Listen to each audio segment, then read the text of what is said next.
আমার নাম করে বলেছে, নাম না, যেদিন নাম করে বলবেন প্রশ্ন করবো উত্তর দেব। আপনি যেদিন নাম করে বলবেন প্রশ্ন করবেন উত্তর দেবো। উনি এমন কিছু বিরাট ব্যক্তি নন যে আমার কাছে হেরেছে যে 1956 ভোটে। যেদিন নাম বলার সাহস নেই, এগুলো কাপুরুষরা করে। আমি তো নাম করে বলছি মমতা ব্যানার্জি চোর, তার মন্ত্রিসভা চোর। চাকরি চুরির আসল নায়ক হচ্ছে মুখ্যমন্ত্রী।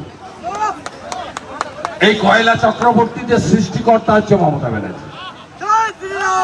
এই ইউনিভার্সিটিতে সব চাকরি বেঁচেছে, অরূপ খাঁর বান্ধবীকে ঢুকিয়েছে, পাড়ায় পাড়ায় চাকরি বেচা হয়েছে। এখানে বিনয় মিশ্র এসে বস্তা বস্তা টাকা তুলে নিয়ে গেছে, সামনে পিছনে পুলিশ দিয়ে। যেদিন নাম করে বলবেন উত্তর আমি দিব। এটা জনজাতিদের অপমান করা। উনি তো ভোট দেননি, ট্রাইবাল ক্যান্ডিডেট ছিল বলে উনি ভোট দেননি। উনি যশবন্ত সিনহাকে ভোট দিয়েছিলেন। ওনার খুব কষ্ট যে উড়িষ্যার একটা প্রান্তিক গ্রামের গরিব বাড়ির মেয়ে, একটা জনজাতি ট্রাইবাল, তিনি আজকে ভারতবর্ষের রাষ্ট্রপতি। আর উনার প্রধানমন্ত্রী হওয়া কোনোদিনই আর হলো না। ইন্ডি চোটের পিন্ডি চটকে গেছে। এই দুঃখ থেকে, যন্ত্রণা থেকে তার অভিব্যক্তি উনার মধুর বচনে বেরিয়ে আসছে।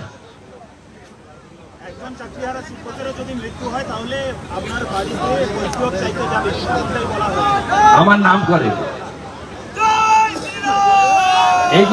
এগুলো হচ্ছে একটা ক্রাইম, ক্রিমিনালদের মতো কথাবার্তা। এটা হচ্ছে আমাদের যুবক যুবতীদেরকে প্ররোচিত করার কথাবার্তা। এই ধরনের কথাবার্তা সংবিধানকে সামনে রেখে কোনো মন্ত্রগুপ্তি করার লোক বলতে পারে না। দুর্ভাগ্য হলেও সত্যি, আমাদের রাজ্যে কিছু ভোটার ভুল করে এই ধরনের লোকের হাতে প্রশাসনিক কর্তৃত্ব রেখেছে।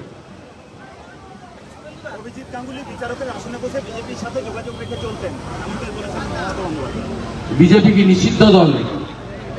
আর উনি মুখ্যমন্ত্রী চেয়ারে বসে নিষিদ্ধ সংগঠনগুলোর সঙ্গে যোগাযোগ রাখেন। উনি রোহিঙ্গাদের বাংলাদেশ থেকে এনে পশ্চিমবঙ্গে বসান। উনি বিএসএফ কে 72টা জায়গায় জমি দেন না কাঁটাতার দেওয়ার জন্য।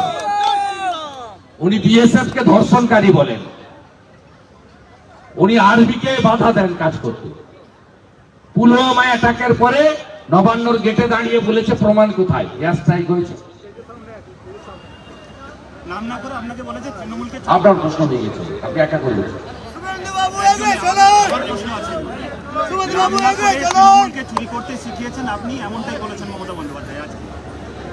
আমার পা ধরেছিলেন কেন?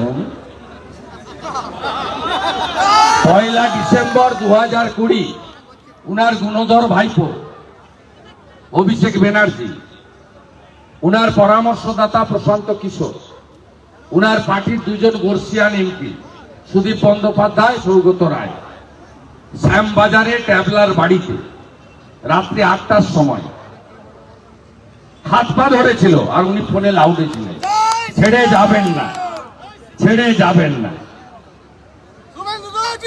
আপনি শুনে রাখুন, নন্দীগ্রাম না হলে উনি দিদি থেকে দিদিমা হয়ে যেতেন, জীবনে মুখ্যমন্ত্রী হতে পারতেন না। উনার ক্ষমতা থাকলে বের করুন না। 3.5 বছর ধরে হাতড়ে বেড়াচ্ছেন। উনার পরিবার 38টা প্লট কালীঘাটে করেছে। আমি আপনাকে তালিকা দিয়ে দেবো, হোয়াটসঅ্যাপ নাম্বার দেবেন, রাতে আপনি পেয়ে যাবেন। হরিশ মুখার্জি, হরিশ চ্যাটার্জি।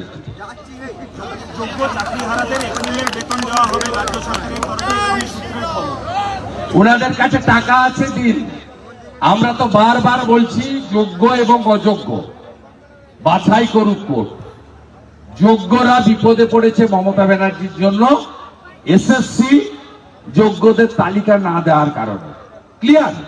আর তৃণমূলের অনেক টাকা আছে, বিয়ার লটারি দিয়েছে 600 কোটি। আর সঞ্জীব গোয়েঙ্কা 8 টাকা ইউনিটে ইলেকট্রিক নেন, তিনি দিয়েছেন 400 কোটি টাকা। অতএব তৃণমূল টাকাগুলো, বদরক্তগুলো বেরিয়ে যাওয়া ভালো। মামলায় সিবিআই চার্জশিটের নাম সাধন পান্ডের কন্যার। ও সবাই জানে 3 কোটি টাকা নিয়েছে। ওর বাবা ক্রেতা সুরক্ষা মন্ত্রী ছিলেন, প্রয়াত হয়েছে, সম্মানীয় ব্যক্তি। ক্রেতা সুরক্ষা দপ্তর থেকে রোজবালির বিরুদ্ধে মামলা করে ক্রেতা সুরক্ষা দপ্তর থেকে চাপ দিয়ে ব্ল্যাকমেলিং করে ইন্টেরিয়ার ডেকোরেটরের যত কাজ রোজভ্যালির অফিসগুলোতে এই ম্যাডাম পান্ডে করেছিলেন। তার এক্সচেঞ্জ অফ থিং 3 কোটি টাকা রোজভ্যালি নিয়েছে, সবাই জানে। আপনার এখানে যে অরূপ চক্রবর্তী, এও চিটফান্ডের সঙ্গে যুক্ত, একাধিক চিটফান্ডের সঙ্গে যুক্ত। আমার কাছে কাগজ আছে, যে কোনো সময় ভুবনেশ্বর যেতে হতে পারে। বাবা কেন্দ্রীয় মন্ত্রী হচ্ছেন শুনে আপনি জাননি?